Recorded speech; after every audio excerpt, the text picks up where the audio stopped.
everybody, and my name is Katie Lowe, and welcome to Rhythm Flow Radio live stream. And you know what time it is? It's time for what?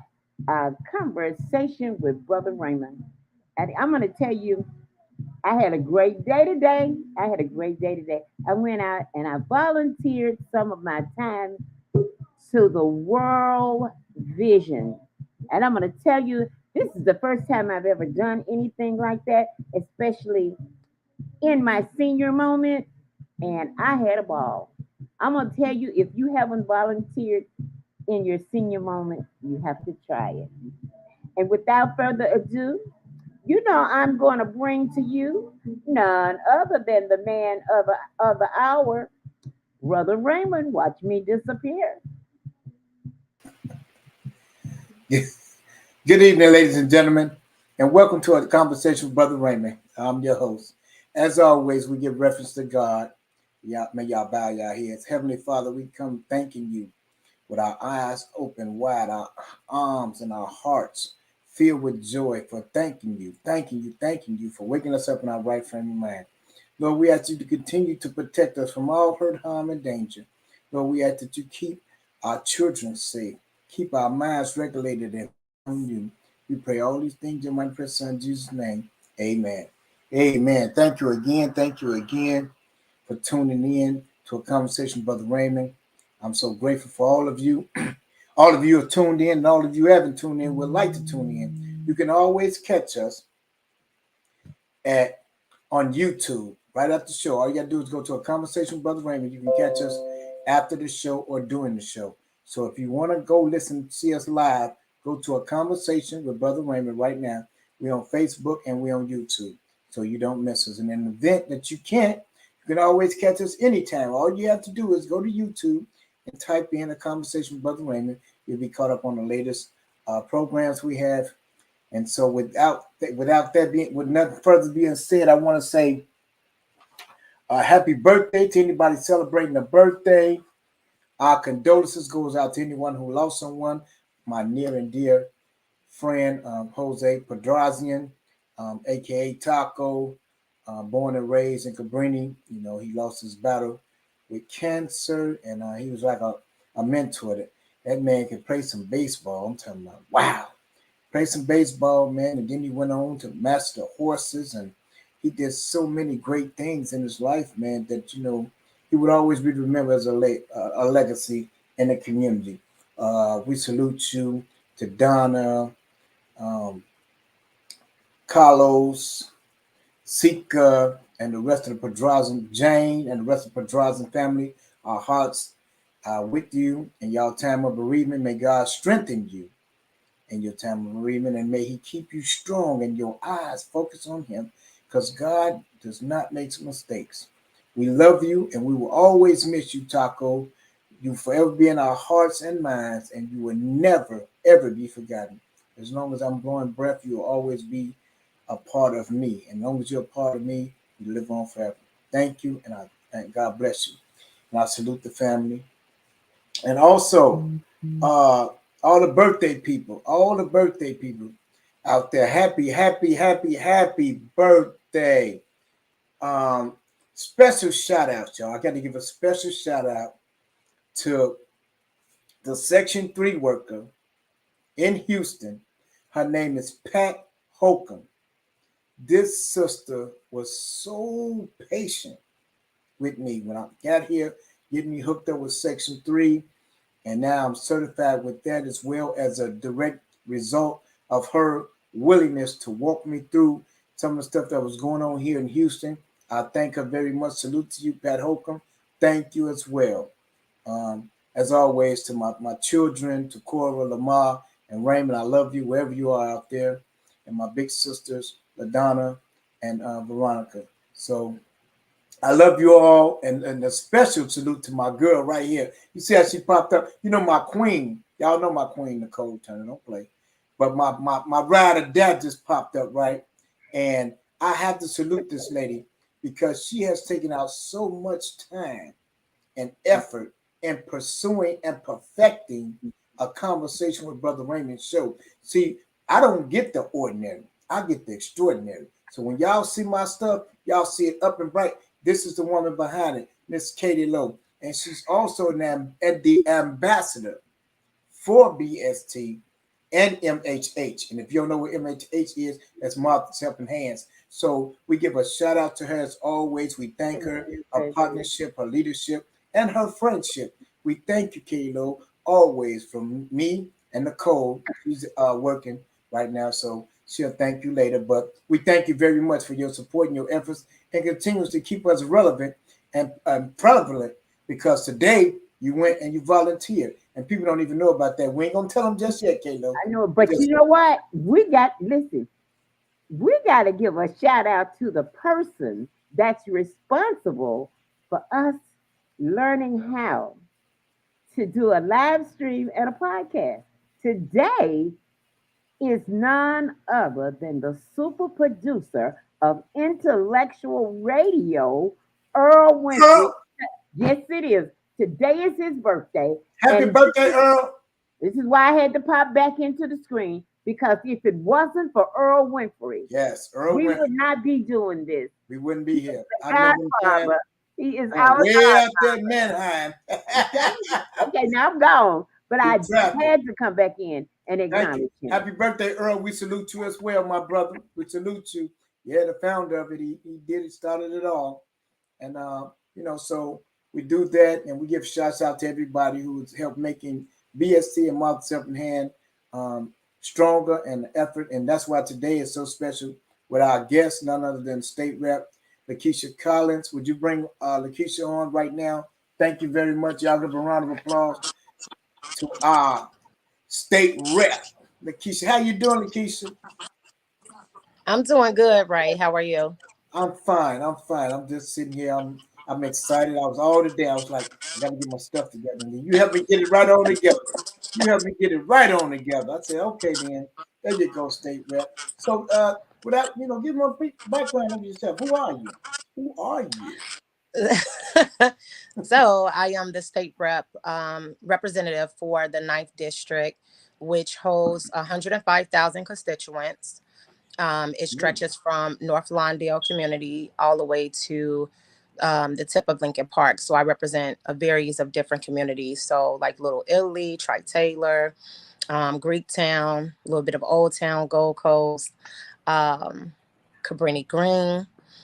good, Yeah, good. because it's different communities all lined up in one district, the West Loop, the medical district, which I'm very honored and, you know, humble to serve.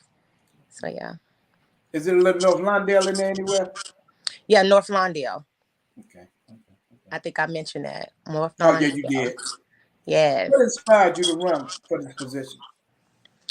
So I guess to give a little bit more of my background, I was given custody. It was custody given into my grandmother, who was paralyzed on one side. She took care of me and my sister and a host of other cousins and family members in her house. And my mother passed away at 28 from cancer. So as a young girl, I pretty much experienced everything you could think of, from mental, physical, sexual abuse, alcoholism, all of that. I've seen it all from a young age until my preteens. And so I became a youth in care. And at that time, I was pretty much living house to house. I lived in different communities, suburbs, south side, west side of Chicago. I landed in Maywood, where I graduated finally from Proviso East High School. And then, I was headed on to college. I was taking classes at South Suburban. And I had to make a difficult choice at that time. And that was to, further my education or raise my son, and I chose my son. And with that, that's how I got into politics. I didn't know how much politics played a role in my everyday life until I became a parent and I, emancipated out of the system at 21. And so I went and got a certification for CNA. Did not like the environment we were working in the nursing homes. I didn't like the treatment of the seniors. So I ended up getting very involved with, our union contract. We were represented at the time by Local 4, which merged into SEIU Healthcare, which is Service Employees International Union. And at that time, I built my way up through leadership, helped negotiate contracts across the state for nursing home workers. I got introduced to Fight for 15. I became a spokesperson for that. Um, my union pretty much introduced me to a lot. So I traveled a lot. I learned skills from different organizers across the country. I was able to, heavily get involved with some of the movements that were more, on a broader scale.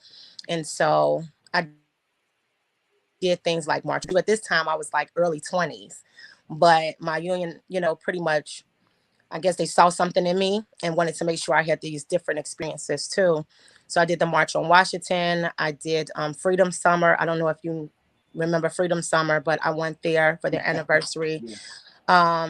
I protested against ALEC because at that time Trayvon Martin was murdered, and the no the stand your ground law was created by ALEC. So I went to Virginia, helped to protest with the Dreamers against that, and then moved on to be involved in a series of other movements, youth organizations. And then I want to say back in 2019, um, I was heavily involved in politics leading up to then, but I started going to a lot of youth conferences where they talked about young folks getting more involved in politics, being at the table, um, how it would affect our future and things of that nature.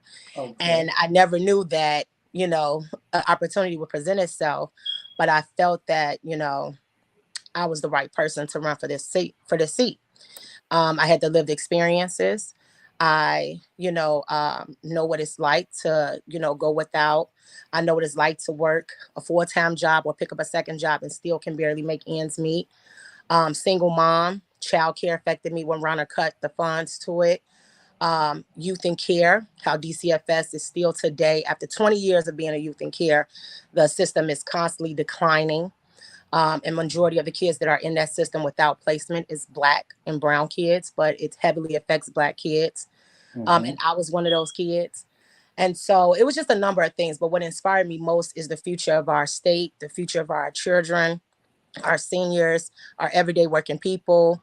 And so I just, you know, I strapped up my boots and got to working. So You that's what strapped pretty them up much and led got me to to. work, huh? Yes, I did. There was a community of folks who like really supported the movement and helped to get me here. And I could never forget, all of those people. Okay. So I understand that. So what was the role? What is the role of it? Because I know a lot of state reps, and I see them do a lot of stuff. But what is Mhm. the role? What is the actual role? Could you explain to the people what that is? The role of a state representative. So we get mistaken a lot for everybody. That I think that's important. The education piece is to remind folks the different levels of government and the branch. So we are the legislative branch. We make the laws for the state of Illinois.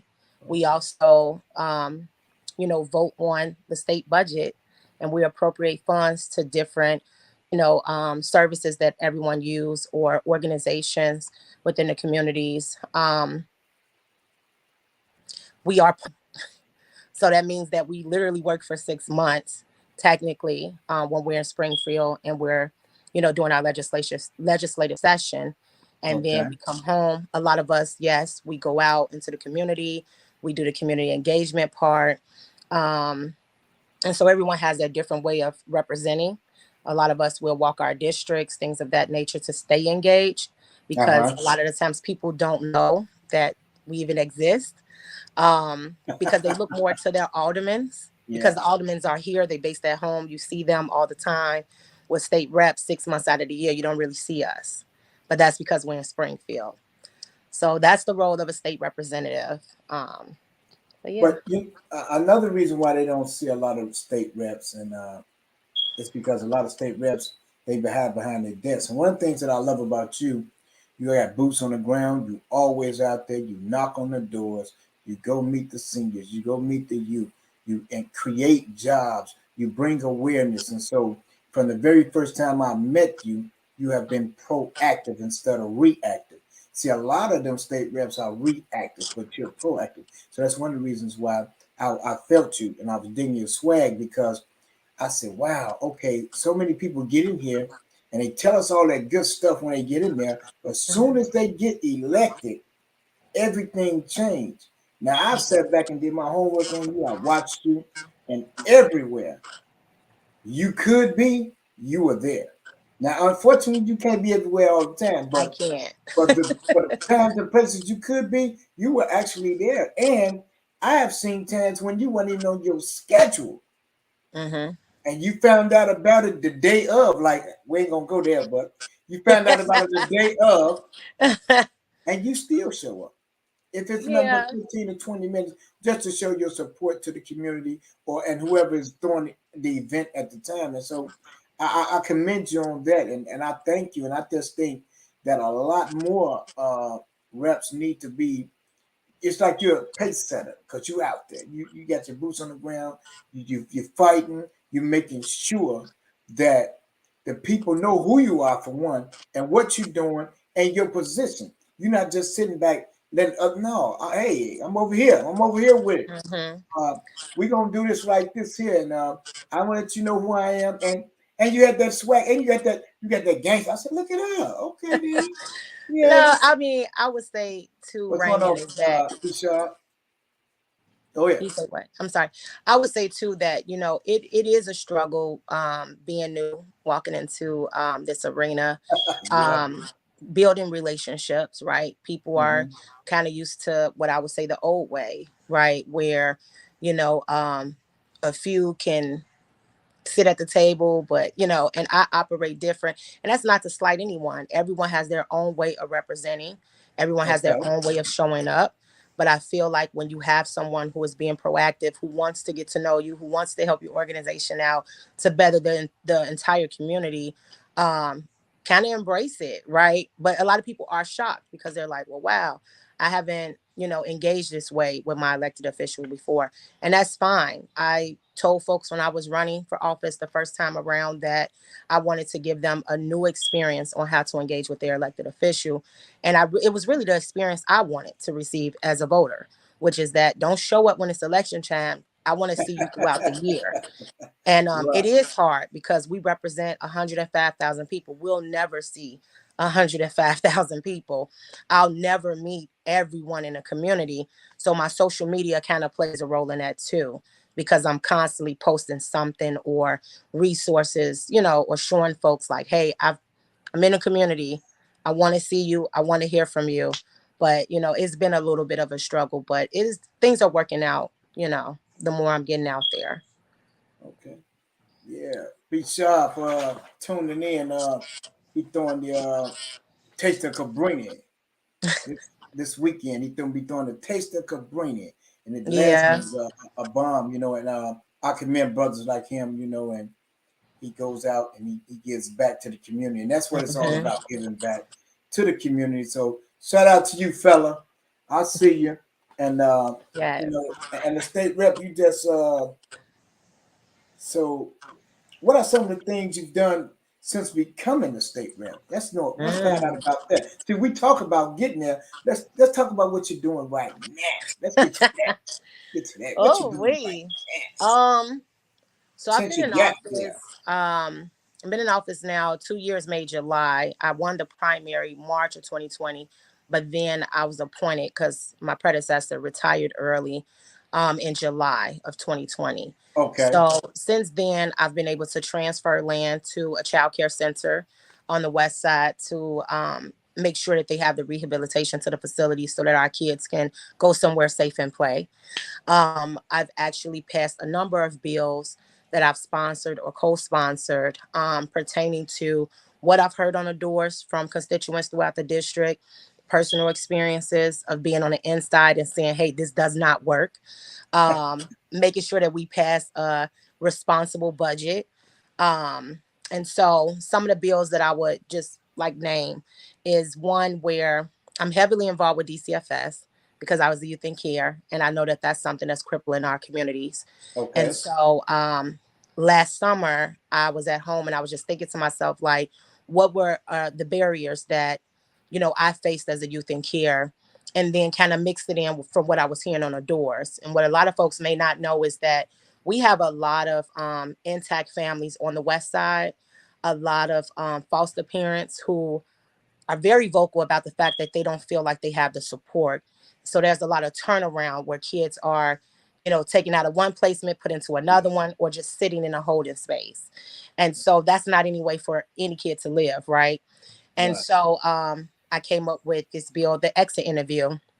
And I had some pushback because people were like, well, we don't show the next family, why this kid couldn't stay in the home. And I'm like, you do, because I saw it with my own eyes when I was in the foster care system. And it was like a Right. revolving door. But a lot of the Yes. times when these reports are written, the kid doesn't have anything to say, or they can't make a formal statement about why things didn't work out.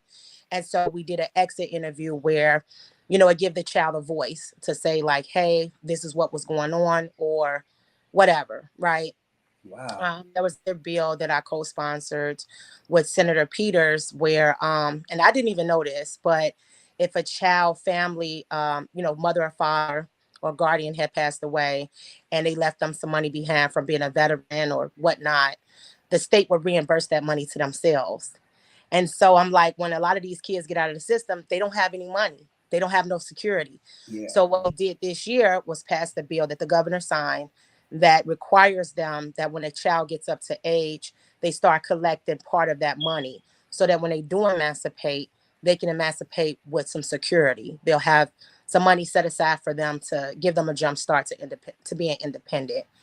Um, I passed the bill for dental, which create more jobs with Aspen Dental right here in the district where I fought to keep it here.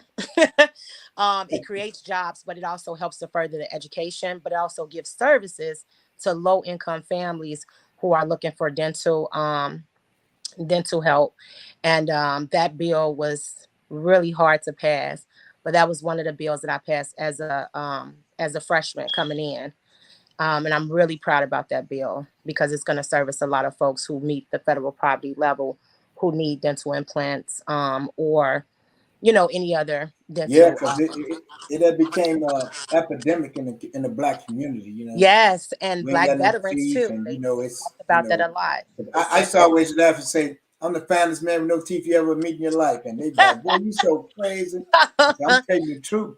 But, so shout out that to Aspen. Aspen helped me get my digs in order. So, shout out to so Aspen. But that bill was really important. yeah, it was really Um, important. But the most, and not to take away from that, but that foster care bill was just so touching to me because while I wasn't in it, I had so many family members who went through there, and I hear about the yes. nightmares, the sexual abuse, Mm, how they just beat them, locking them in and locking them in behind the doors, and putting them in yes. closets and all that, and just being so.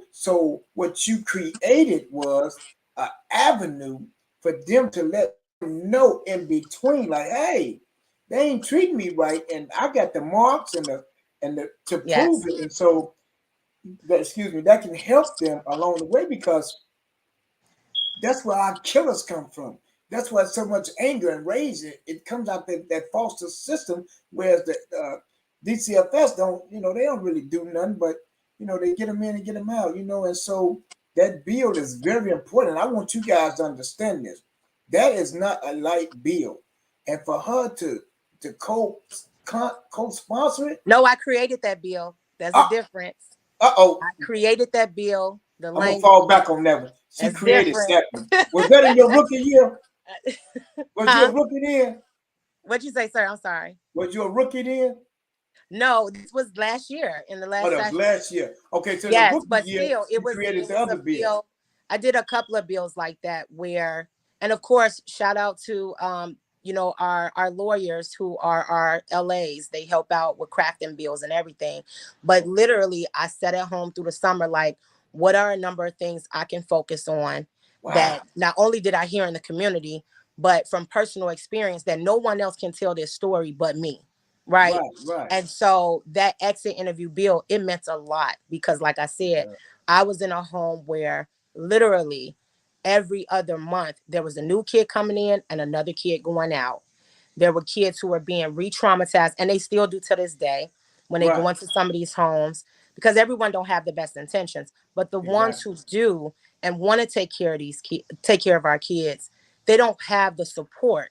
And so when you get them to a point where it's like, wow, I don't make enough money as is, but I don't qualify for SNAP benefits for these extra, mouths to feed. I don't qualify for TANF. I don't qualify for, these stipends for their clothes are not enough, right?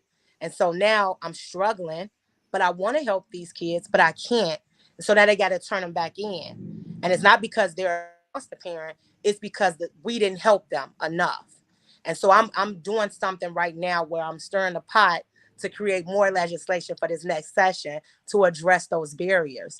But Okay. with DCFS, it is so deeply rooted, um, for me, systemic racism, because Right. the majority of those children were placed because of neglect, but the neglect is connected to poverty. So let's say someone called in and said, "Oh, these kids, they ain't got no food in the refrigerator." Okay, well, did we find out why? Is the mom or dad working? Did they just come up with no food on this day? They had their last meal last night, but mom or dad are looking to go get some more food. Is it that they didn't get enough SNAP benefits, or is it? It's always something when it comes to neglect for me. Now that's Okay. different from a child who physically has been abused, who has the scars to show that, or who shows signs of sexual abuse and things of that nature, right? And I Yeah. feel like we're lumping them all together, and it has to be separate, because if we Okay. can support these families to where they can keep their kids, then we don't have to worry about them sitting in a hospital because they've been misdiagnosed, saying that Yeah. they have some type of mental health issue, when really it's just trauma. Well, yes, it was trauma that they were dealing with, but they're misdiagnosing them and drugging them up. Right. um, Ritalin Express. Right. And I had a foster brother who was getting Ritalin. But when I was taking care of him, when my foster parent was gone, he was okay. He didn't do anything wrong. He wasn't acting out in any nature. He literally just wanted some attention, and he had a detachment disorder. But I didn't know anything about that as a 16-year-old girl. I just knew from growing up in my grandmother's house that, hey, maybe I should be a little bit more interactive with this kid. Treat him like a brother. Say I love you. Stuff like that. A lot of people Okay. don't have patience and time for that.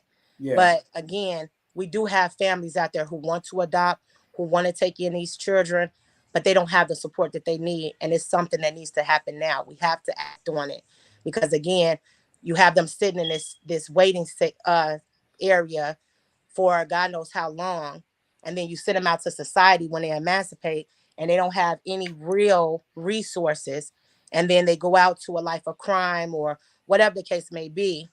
But the root cause of it was because they were sitting somewhere with no attention, no help, no resources.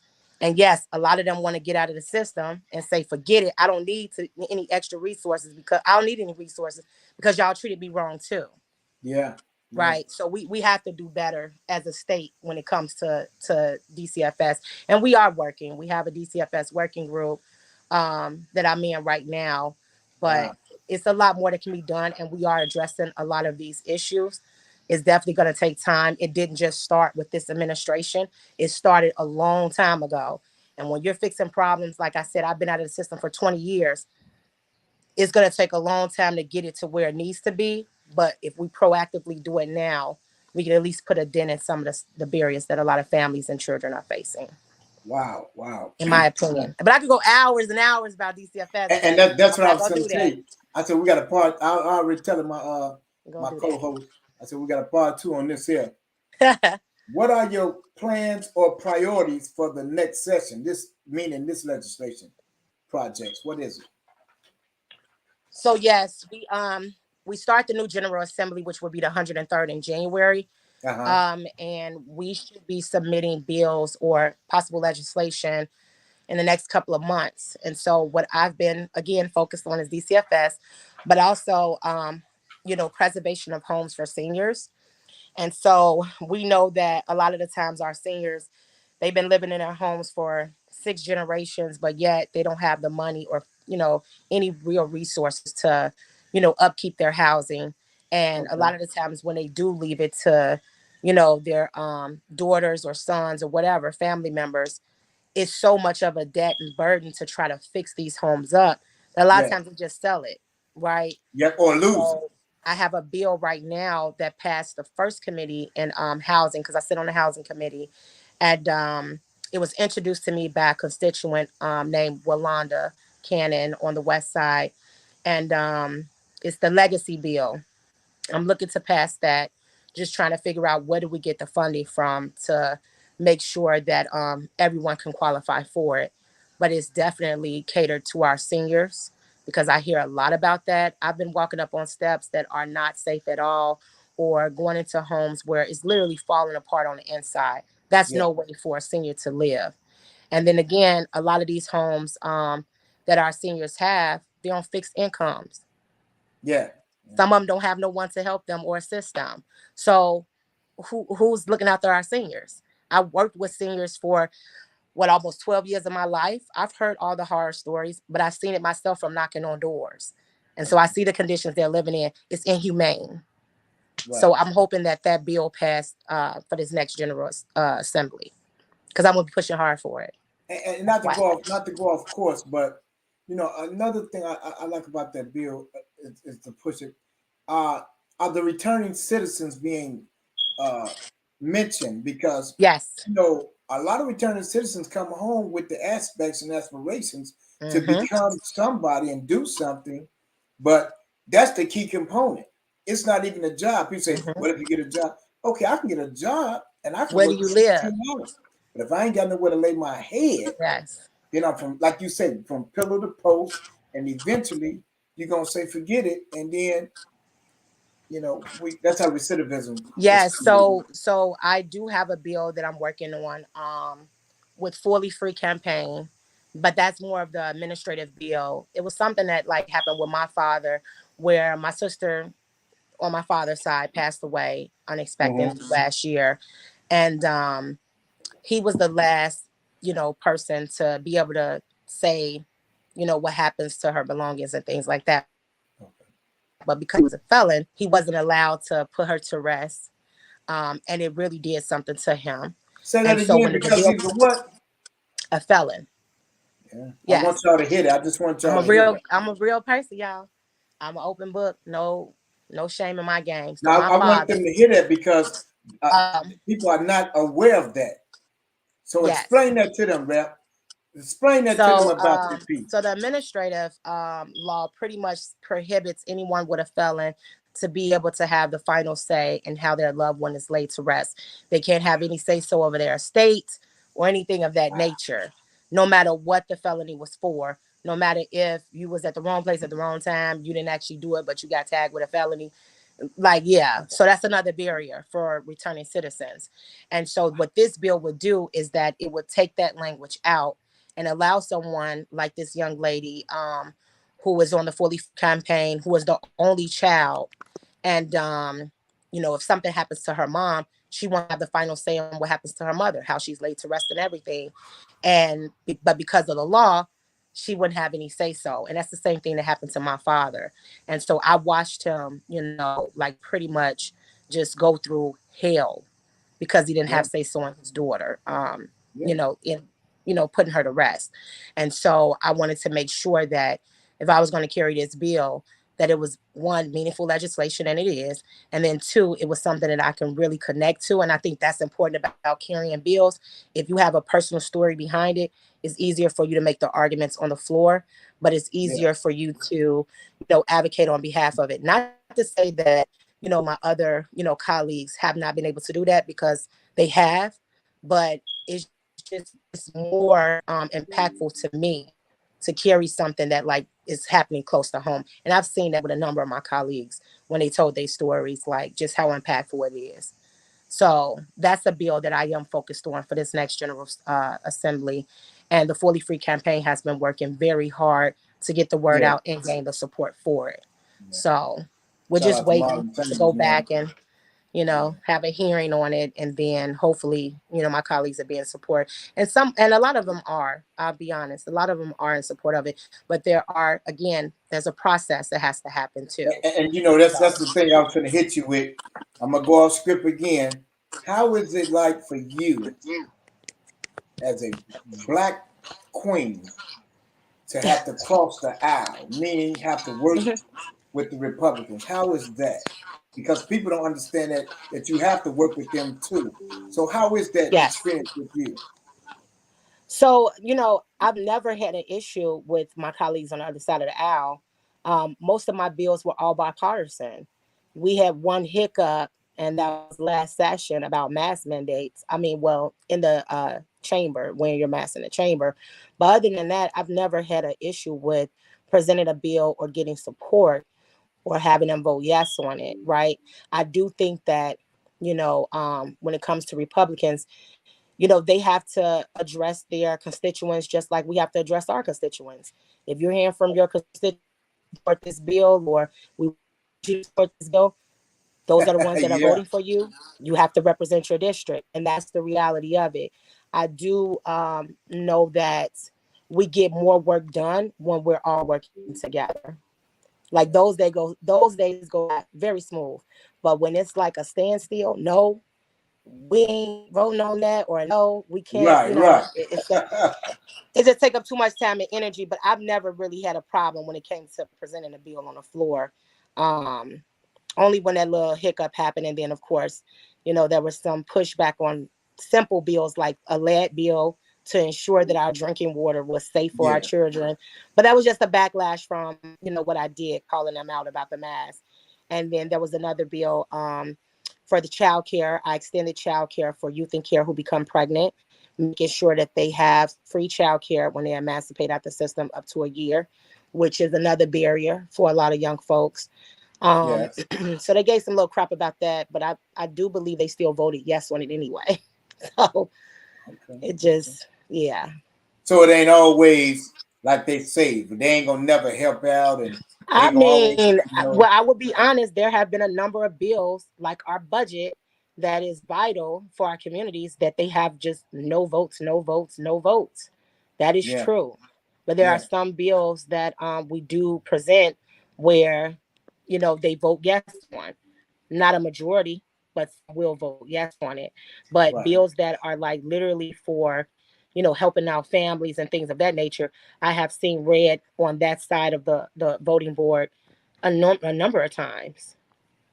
So, you know, So yeah, it is. It's experience. In other words.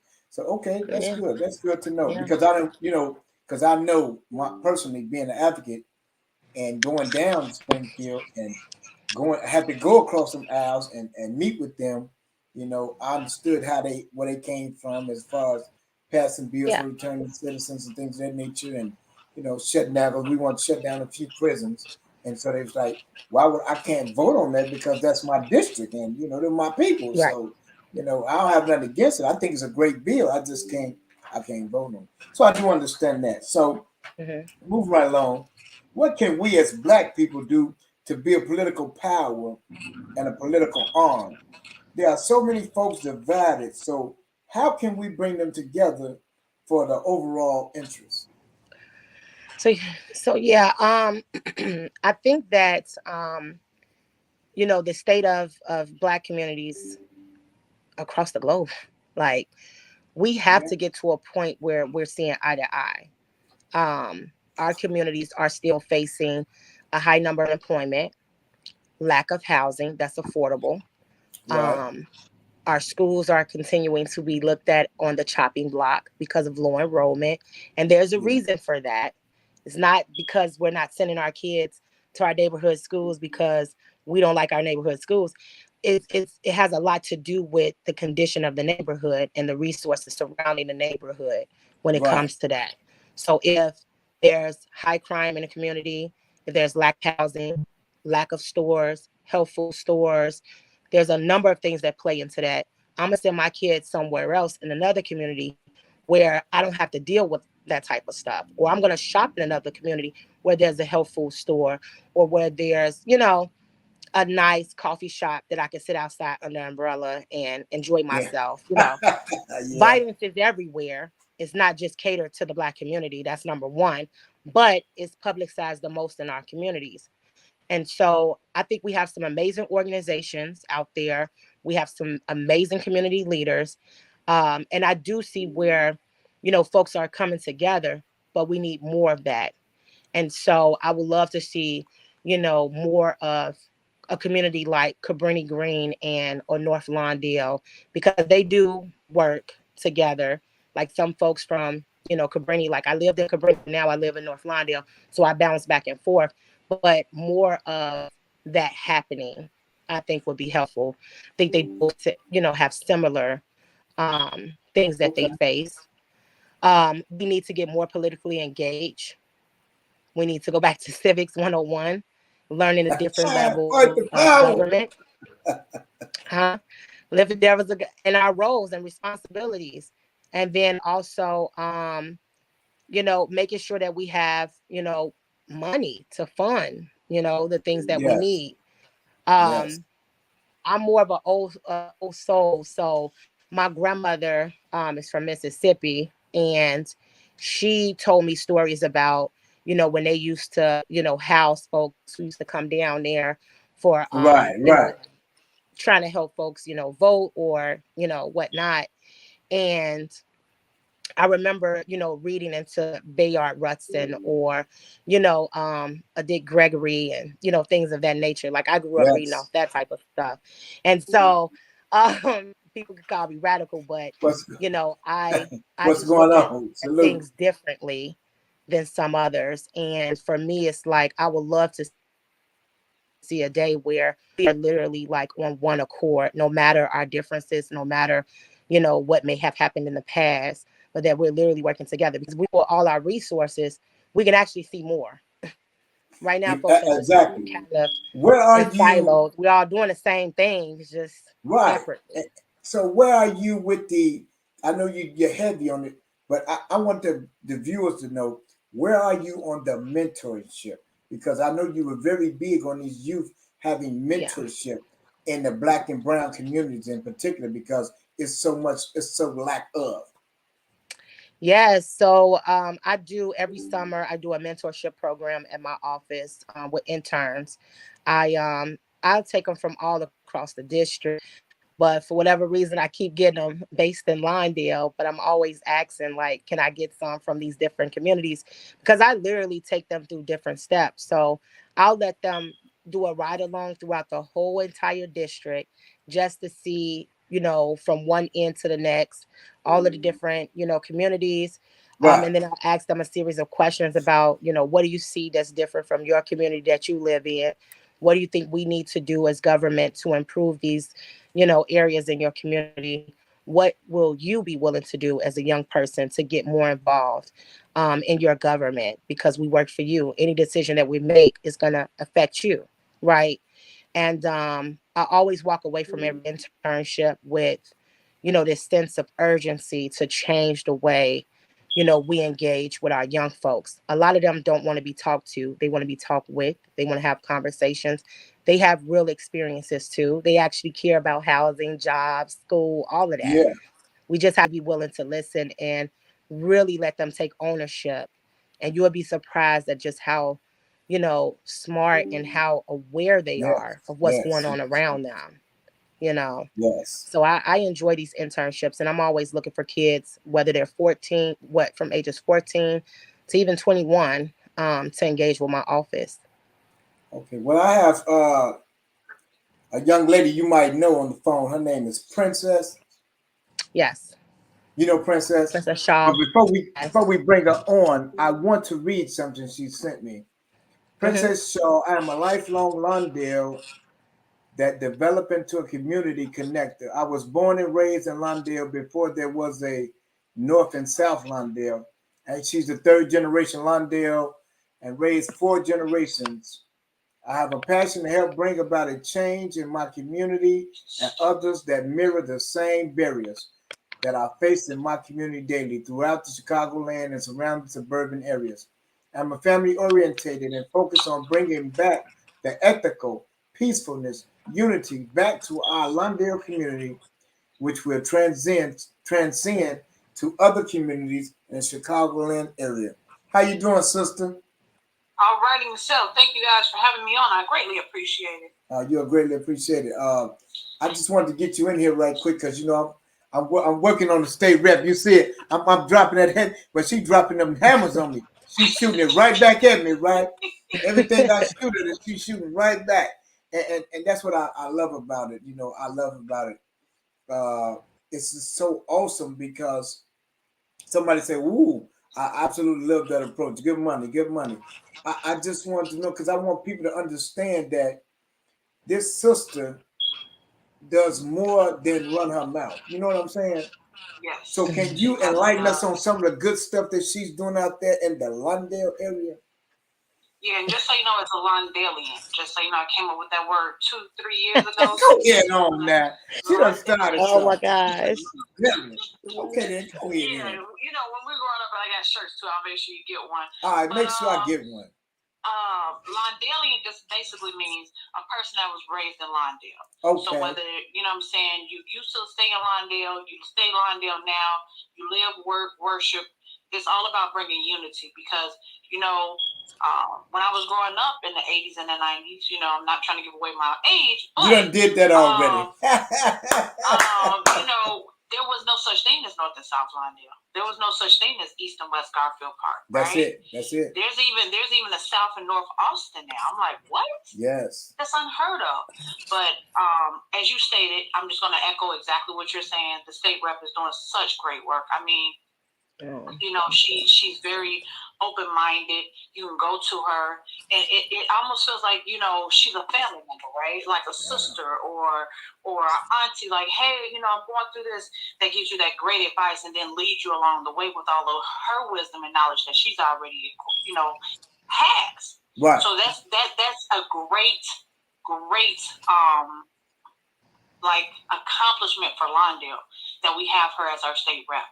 Because at the end of the day, you know, I'm not saying any other state reps that they did not do, but I feel like in her two years that she's been there, she's been doing a lot, right? Okay. And she's willing to knock on the door. She's willing to take it to the streets and see what the people actually want versus chasing these data sometimes that are old or, you know, they're not even really reflecting our Lawndale neighborhood.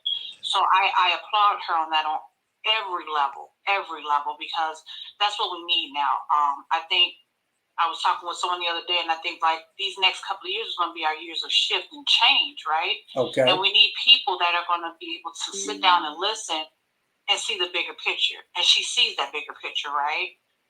Right. So I just feel very poised to be able to even sit down in the same room with her because, you know, when you have someone with that much wisdom and knowledge at her age, you know, right. her age away neither, but don't age way. That's a win for our neighborhood because we've been losing for so long. Yes, and you know, unfortunately for the Black and brown communities, we need that beacon of light, and I just appreciate and applaud her. And I also want to talk to you about, could you expound on Light Up Lawndale? What is that campaign about? Sure. The campaign came about when the pandemic happened. And basically what Light Up Lawndale is just bringing Lawndalians together, right? And I've always noticed that Douglas Boulevard was always so dark for some reason. It is. And so can you imagine sitting in one of those big courtway buildings, looking out the window, not able to go nowhere. Your family members are all in there together. Y'all all can't go nowhere. And I'm like, what can I do to bring like a beacon of light or change this narrative that we're seeing? Okay. I'm like, okay. I'm like, so why do we have to always go downtown to see these great lights? Why not have it in our backyard, Douglas Boulevard? Wow. And so the original idea was to put them up in the trees, but then I come to find out, you know, through some digging and finding out knowledge that they haven't done that in the neighborhoods for at least 20, 30 years. So I had to start somewhere because I was like, you know, so many people are naysayers like, oh, that's impossible. They don't steal all the lights. And, you know, so it was just a ball of, on top of the COVID-19 happening, it was just another ball of just negativity and just bringing down. I'm like, you know what? I'm not going to let this stop me. And then I had a conversation with State Rep Collins, and she's like, well, let's see if we can make it happen, you know. And she brought some great partners in to help me assist with this. Wow. And basically all it is just putting Christmas lights like how you see downtown, but on the trees in our neighborhood. Of course, some of them got stolen. Of course, some people damaged them. You know, because some of us, not all, some of us don't know how to appreciate the fine things in life. Exactly. But for the most part, we started 2 years ago. So last year was our second year. So the first year, a lot of them got stolen, what have you. Last year, I tell people all the time, I'm kind of like a checks and balances type of person. Uh-huh. So I was going out at 1, 2 o'clock in the morning. So from the first year, no one would say anything to me when I would just kind of walk around the trees and mess with the lights. Last year, neighbors were coming out like, "Hey, what are you doing? Why are you supposed to be doing that?" So there was an ownership in our community again. Okay. And so I felt like, okay, from all those naysayers from day one to now, because this is going to be our third year, our next day is going to be Saturday, December 10th. Okay. It's like people are like, hey, they're taking their community back, and that's all it takes is one little gesture at a time. And so that's what drove me to do it. And then even with the lights being up, we do color, we do white, we alternate them. And people actually use the little walkway too, because at nighttime out there, it's so dark. You can see the walkway, but it's very dark. When we put those lights up and down that walkway from Independence all the way back to Sacramento, right, people are actually using the walkway. They're actually stopping and looking at the lights. They're actually stopping and taking pictures with the trees that have the lights on them. So it was just basically trying to bring that unity back in community, because we don't have that. Yes, sir. Yes, sir. We definitely need the unity in the community. That's awesome. That's awesome. Okay, I'm trying to switch back, jump back over here to State Rep. State Rep. Yes. Okay. Can we talk about reentry and the living conditions in the state prisons? And what can we do together to ensure families' voices are heard?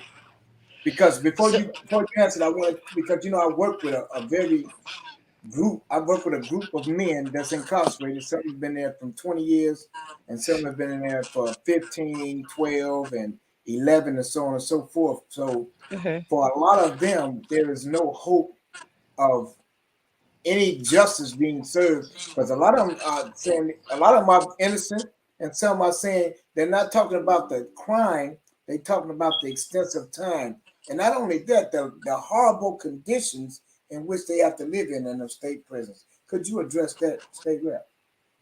Yeah, so, and I've been having these, I've talked to you about this before as well, but I think that the conditions that, some of our families are living in right now in state prisons is inhumane.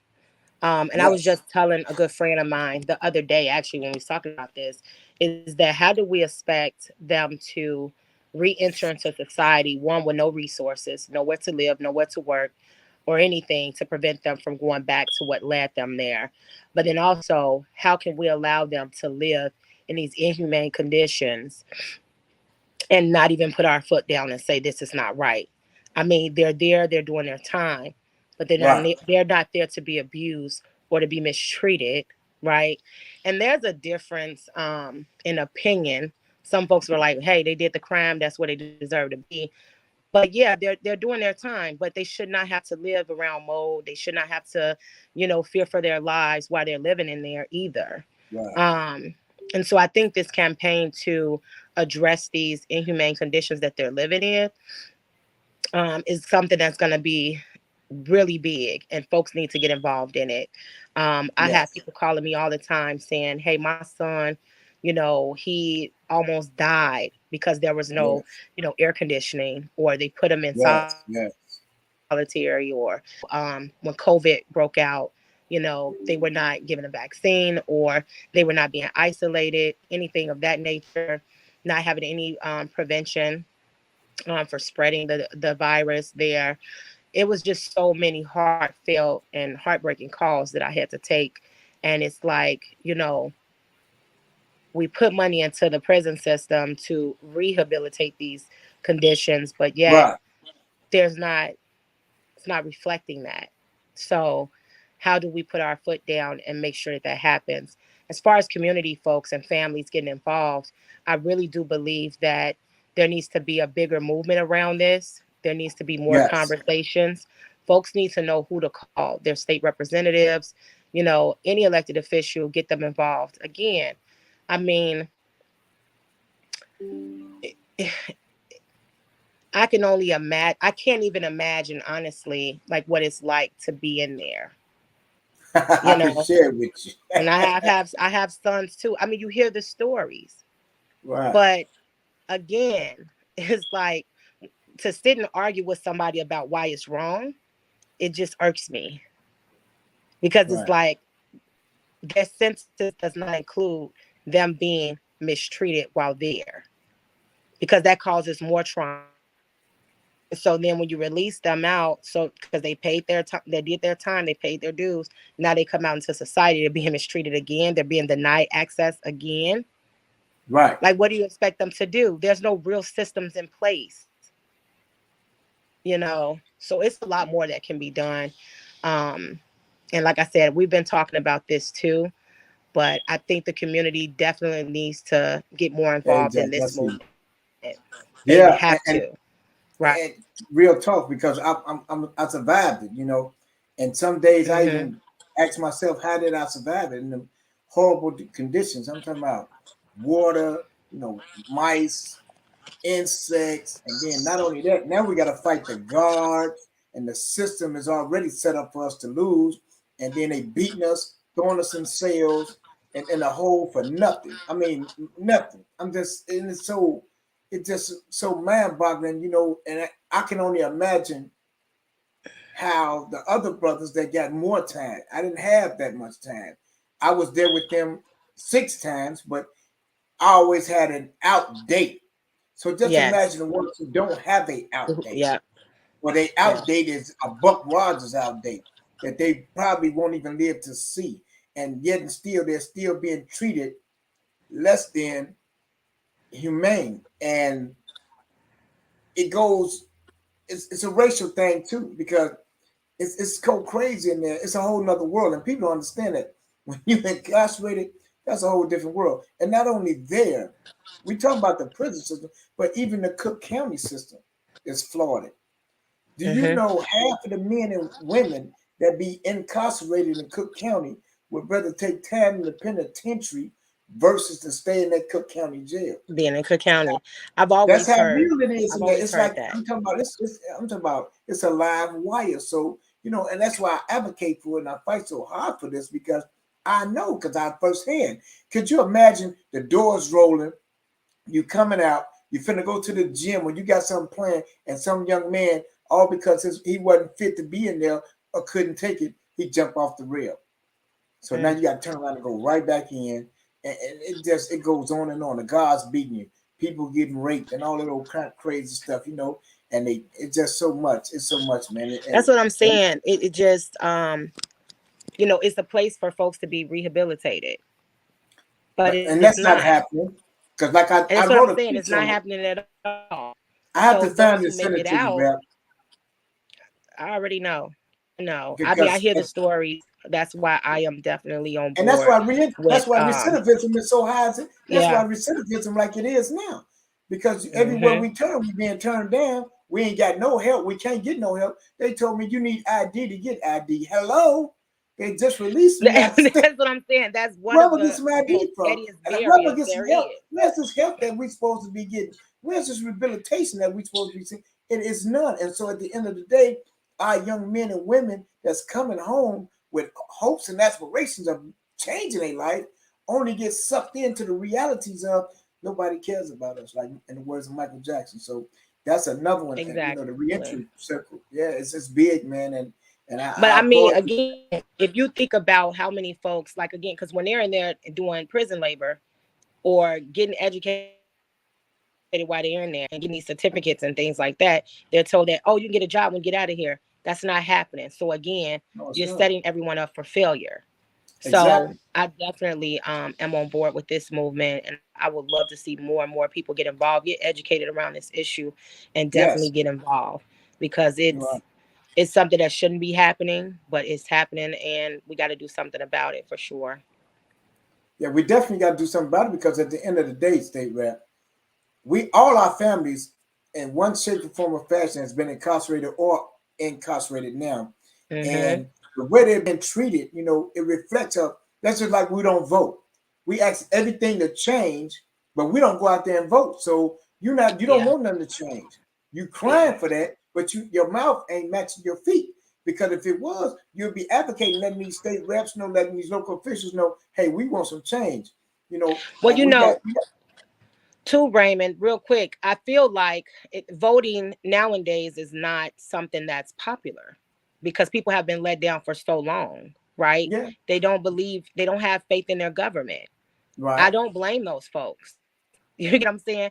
But the political arena is changing. You're starting to see, folks come in who have a totally different vision that are actually aligned with their supporters. And that's how they're getting into office too. There's still some type of resistance. And I hear folks all the time talk about the two-party system. Well, Democrats been doing this, so I'm gonna go with Republican. It's like, tell me one thing that the Republicans have done to help the majority, the mass of us. Yeah, can't name not one thing. Only thing they've done was being able to nitpick people, align their pockets, and leave the rest of the community out. That shouldn't be okay. You have to research these candidates. You have to look at what they've been doing prior to getting into office. Anybody can put a label on themselves. You have Republicans now that are trying to run as independents, and they're not. They're Republicans. They have the same agenda. And you're absolutely right with that. So and on the we flip got to be side, mindful of that. And we have to educate ourselves, and you have to align with the person that you want to represent you and hold the foot to the fire. I get so tired of hearing people say, well, I've known this person for 20, 30 years. And it's like, okay, honey, well, what have they delivered to you? Because you just stood here and told me that you have no opportunities. Ain't nobody did nothing for you. This is like it's a relationship. I'm your elected official. I have a role to play, but I need you to support this too. I need you to come out.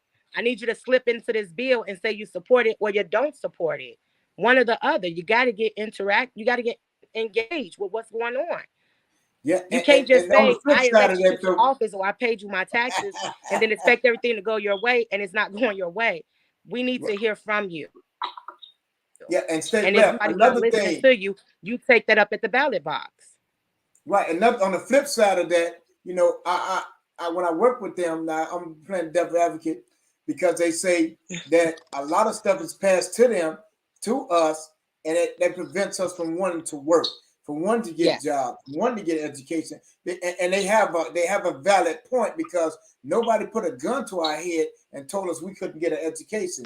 Nobody put a gun to our head and told us we couldn't get the job. And so when they saying these things, while I honestly disagree with them, they do have some truth to what they're saying because at the end of the day, if I'm study giving you SNAP instead of preparing you to get a job so you can get all SNAP, then that's called enabling. And this is the argument they're saying.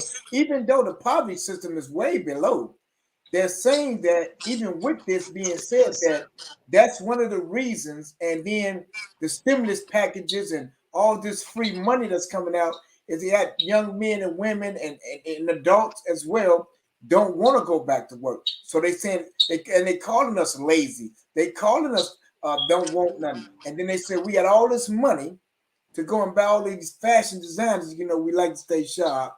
It don't matter. But Raymond, they called us lazy when we had jobs. And that's what I'm saying. Lazy once we stopped working for free, for our ancestors stopped working for free in the fields. Exactly. We weren't lazy then. I mean, no, let's not mistaken what was done to our communities. Right. I know the atrocity of it, but I'm saying, right? When we give that, we have to look at that too, because like I tell the brothers, you have to get off the corner. Now, somebody told me that and I didn't listen. So I'm passing the word on and they ain't listening. But at the end of the day, that's what's happening. Because we had the most predominant communities in the world.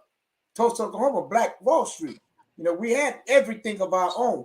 Our ancestors built this on free labor. We know that. But at the same thing, how do we re-engage this and get this movement back going? Because at the end of the day, it's like it's falling apart. And I need some help on this. Sister Princess, would you help me out? Somebody help me. I mean, again, it starts with. I really what y'all saying because it's. I'm sorry, Princess. Let me just say this real quick for her. With Lyda Blondell, it worked with, One Summer Chicago this year, and I had 10 youth, and all 10 of them were telling me not only did they not vote, because they were all 18 and 24, right? They didn't vote, and then their parents didn't vote, and neither did their grandparents. And so what I did was took them on what's called a tour of Lawndale, right? So basically showing them, like you said, we have a, how can I put it, sort of kind of like a modern day Black Wall Street in Lawndale. Yeah. So that, to me, that's the only thing that is different businesses that are Black owned and Black ran. So I took them around to see people that look like them that were running businesses. The Black owned Black grocery store right there on Pulaski and Fifth Avenue. Black Wall Street, that's right there on Roosevelt Road. Yes. Shout out to LaVerne. She's doing a great job. Yeah, took them right over there to the locksmith on 13th and right out on Kesey, right off 13th. They were like, I walked past this place the other day, I didn't even know this was a locksmith in here. Just opening their eyes to the stuff that they've been blinded to for so long, and that schools are not teaching them no more. Right. So I understand exactly what you mean. You know what I'm saying? It's just bringing awareness. When they had when the mayor had those city budget meetings, I made sure they got paid to go sit in the meetings and understand where their tax dollars were going, because some of them, this was their first job. Listen, sit down, see where they're spending your money, so you know when you're paying your taxes, this is where it's going. And right here and right now is where you need to make the voice and say, I don't want this. And that's what we need. That's why I appreciate you, State Rep, because you have people like Miss Princess. She's involved and she's making a difference. She ain't talking about it. She's being about it. She's been doing this in Lawndale for over 30-something years. And what I'm also getting to is that what she said was so profound, because she says she's showing them this is why we want you to vote. This is why we want you to get your education and things of that nature, because we already know our youth is they traumatized, right? As you mentioned earlier. But how do we get them out of the traumatization? Because at the end of the day, we all suffer from some form of trauma, or whatever they call it. Because I'm still traumatized, and I'm 50-some years old from in the hood, from when the gunshots, and when I hear sirens, I'm automatically on a guard. Or when I go in somewhere, I got my back against the wall, because these are the standards I was raised up on, and sometimes I can't even relax like I need to. And so that's another issue I wanted to ask you about, was how do we get more counselors in the communities to help us to start to deal with that, with the healing process? We always talk about, we traumatized and it's mental health. We understand that. What I'm trying to get to is the people to come in the office, in the community, and start the healing process with some of our young, because our youth are hurting so bad. What the span is 20, it went from 25 to 20, and sometimes it's not even 20. They don't live to see 20. And so that's another reason why I remember you saying that as well. I mean, that's what we've been doing. And I'm gonna say this really quick. When it starts at our schools, take your time. We want to hear this. Take your time. It starts. It really starts with our schools too, because if you paid attention to what the teachers have been fighting for years, more social workers. I'm gonna tell you, this is how crazy my childhood was. I literally went to, I think, 8 or 9, maybe 10, it may be a little bit higher, different middle schools to high school, maybe 8 or 9 different schools. As a preteen, young girl, right? Until I finally settled at the last high school I went to, which was Proviso East. When I lived on the south side, west side, and then when I moved to the suburbs, I stayed in Naperville. I went to Wavansie Valley High School. We had a clinic, social workers, every program, after school activity you could think of. We could eat off campus, on campus. I mean, only thing I seen like that was Saved by the Bell on TV. But I experienced it and I liked it. And I was happy. I could be in choir. I could be on basketball. I could do anything, right? But then I went to a school called DeSable on the south side. That's right. We had what? We had a clinic. We had social workers. We had, softball coaches that act like our moms. My softball coach is the reason why my life was saved, because she took me in and then she had to turn me over to the state, right? But then you look at schools now on the south and west sides who don't have those things that I experienced when I was a young girl. And our teachers have been fighting for this stuff. And and folks are like, oh, the teachers shouldn't be talking about this. They should just be teaching in front of the classroom. No, because if they're not advocating for it, then who is? Right. If You're you're sending your child to a school outside of your community because they lack these necessities that they need, then that's the problem, because they're not providing them with it. You can't expect them to be the bodyguard, the teacher, the counselor, the social worker. You can't ask them to play all these multiple hats. But they we do know that these kids are coming from areas or environments of abuse, that are experiencing trauma, that need a little bit more attention. So when I hear folks say, oh, forget CTU, I'm like, what? They're asking for simple things that should be in our schools. Why do Black and brown communities have to fight for the same things that schools in other school districts or on other sides of our districts already have? Are our kids not worth it? So I'm going to believe what the teacher says, who's standing in front of the classroom, who got to scrape up money for extra supplies, because they just simply don't have it and the budget is not being spent appropriately. Shout out to Kelly Longmont at Mollison on 44th and King. Yeah. Oh my God. This lady. It's a struggle. And that's why you have a lack of teachers. Because when you merge these schools, what they do, fire majority of the Black teachers. They won a lawsuit that they've been fighting for years. Now they won it. So who was wrong all along? It wasn't the teachers. Exactly. We got a shortage in every workforce you could think of, whether it's healthcare, teachers, all across. People have been damaged or mistreated for so long on their jobs, they don't want to go back. Exactly. And it took the pandemic for them to realize, I've been living in hell. I lost my damn man. And they go to work mad. Right. They just go to work. But because they've been carrying this overload, they've been overworked, they've been underpaid, and they got problems that they're dealing with at home. It is a struggle to live in Chicago. Yeah, it's a struggle. And you know, it's just wow. The jobs are here enough, and there's no real services that are in our community. We fund these different entities, but are they really reaching our folks who need it the most?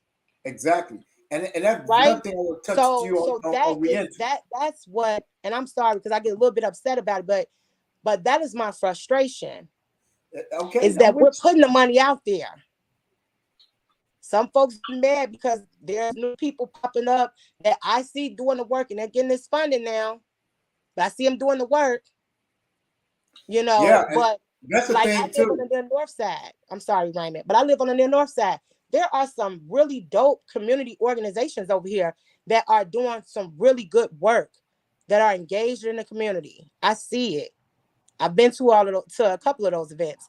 I need y'all to invite me to a lot more, work with my office. But I live over here in this community. It does not mirror North Lawndale like that. Some of the things mirror, but not all, right? Okay.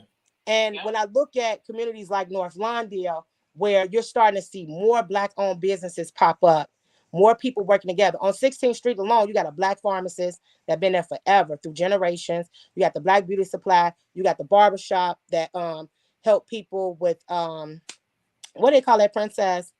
The, oh my God, I can't think of what creative do. Conceal and carry, but also trying to do a barber school, but give out free haircuts to the kids and everything, do community stuff together.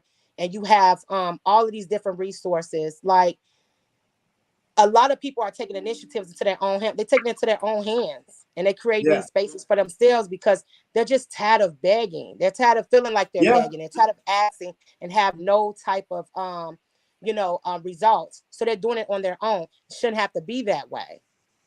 But that's what a lot of folks that I'm starting to see are starting to do now. They're taking ownership of their own community again. Yeah. That's what I'm proud of. So anytime I can help, I'm always out to help because I love to see that. So, the whole theory of people are being lazy. It's not that they're lazy. It's that shit, they tired. Right. What you say, Princess? No, I was just gonna say I'm just gonna piggyback off what the state rep was saying too. That was another big push we were doing, right? Just we're tired, right? And one of the things we've been doing as well with Light Up Lawndale and a couple of other organizations in Lawndale is making sure our parks are not steady being dumped into from with all these fests, right? Yeah. So we took up a campaign in order to try to make people understand, like, listen, we don't have a problem with you having these fests. The problem is you're not coming and talking to the community. And I'm talking about Douglas Park. They bring these festivals over there, have nothing to do with us. Like you stated, we got people that are coming home that need jobs. Yes. We won't hire them. So it's just a melting pot of things. And then, my biggest thing is I've been to many meetings, right? And every time I leave a meeting, I'm like, okay, so when is the next time we have the next meeting? And what are we going to do or have completed by the next meeting? Oh, that's dope. That's dope. And again, with these fests that are coming to the communities of, color, they're trashing out the parks, right? People can't park in their parking spots. They have to walk blocks to get to their parking spots. These are people coming from all over, mind you. And one thing that was said to me today, which is a true statement, is that for them to publicize or, the narrative is that Lawndale is dangerous. I know it's not what they report on Lawndale. You got to be from there to know Lawndale. But for them to say, oh, it's dangerous, for the past 7 years, you've been having these fests here. Not one accident. People just walking around freely, trashing the place. Could you say that again, for them to say that Lawndale is supposed to be, high in crime and dangerous, you got all of these people coming from everywhere across God knows where, just walking freely, no incidents from anyone from Lawndale at all. Wow. And you keep having a fest there. So it can't be that dangerous. Right. But we stereotyping us. But right. They started doing an event. Yeah. You come there, you trash the community, you disrespect the residents who are there, and you going on back to your nice communities, and it's like nothing ever happened. And like Princess just said, there's no jobs going to folks who live in that community. Is they even having now? Let me ask you guys this: is they even having a town hall? Remember, they had a town hall meetings to let you know when people are coming to your community and giving out opportunities like jobs. Okay, so we need some labormen. We need some. Is they doing that anymore? They just throwing the fest up without nobody consent, just doing what they want to do. Does that? So who do they talk to do all this? Princess know more of that because she's been organizing around this. Princess, who do they talk to, Princess? So I'm letting you know right now, the two people that they talk to are the Park District and the alderman of the actual community that they're coming to. So that would be our local alderman, and it doesn't, it doesn't touch on state reps level, but it's the local alderman and the revenue department in the Park District. And I've sat down, I've had conversations with them, right? Because in Douglas Park alone, we've had 3 different. Actually, we've had 2 and working on a third. It damages the grass. Not only that, but then the parks, the football team. There's one football team that still happens, but the rest of them, football, soccer, nobody's able to utilize the park. And it's like, are you serious right now? And then, like you said, hey, community town hall, none of that stuff is in place. And what ends up happening is that when I found out, and I was just doing my Juneteenth event, my Juneteenth event was about celebrating Juneteenth, and the local artist from Lawndale that had actually did a statue on Douglas and Kedzie, and the only thing I was trying to do was just put a simple head that was cut off of the father figure there back on to bring that unity back to the community, like I was saying earlier, because I seen this when I was doing my Light Up Lawndale event in the wintertime. And when I go to the Park District meetings and they're like, oh, well, this has been in place for many years and blah, blah, blah. I'm like, but I'm not getting it because you're not hiring people from the community. And then you're telling me that the monies that are made from these actual events are hot. And then that money gets distributed to other park districts and other parks throughout the city of Chicago. And then the one thing they did say is, oh, well, this is how we're able to keep the fees low so that people in underprivileged neighborhoods can still go to the park district and get the different programming. But at the end of the day, I'm like, if you guys had 2 festivals, and we're gonna do a low ball, maybe 100,000 per festival. So that's 5 years. That's $1 million. Oh, talk about it. So it's very disheartening when you hear these things, and it's like, hey, there's you just got to kind of deal with it. And then when you if you think about it, you're not really even economically able to survive off of 2 days. Let's say you got a security job, $15 an hour, right? Yeah. And you work 10 hours each day for 2 days.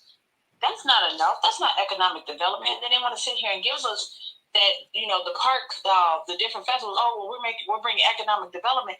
2 days? I'm supposed to add 365. I'm supposed to be able to survive.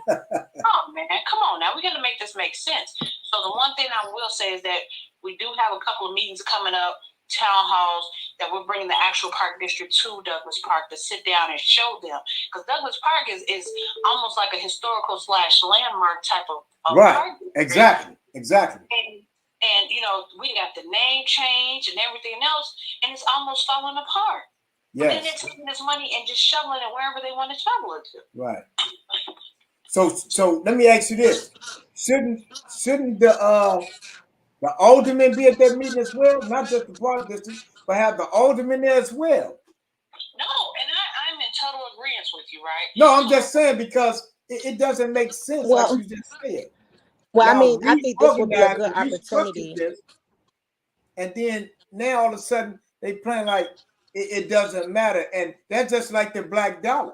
It don't circulate in the black community, so we need to stop spending our black dollars.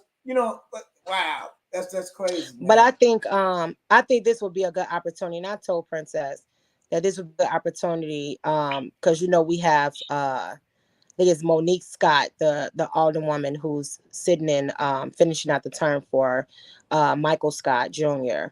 To bring her into this space and have a conversation with her. Michael Scott, Monique Scott, they got to show up here. So these are corporate. Yeah, but I think this is an opportunity for them to bring, the alderwoman into this space and have a conversation with her about, what's been going on, get her up to date on that.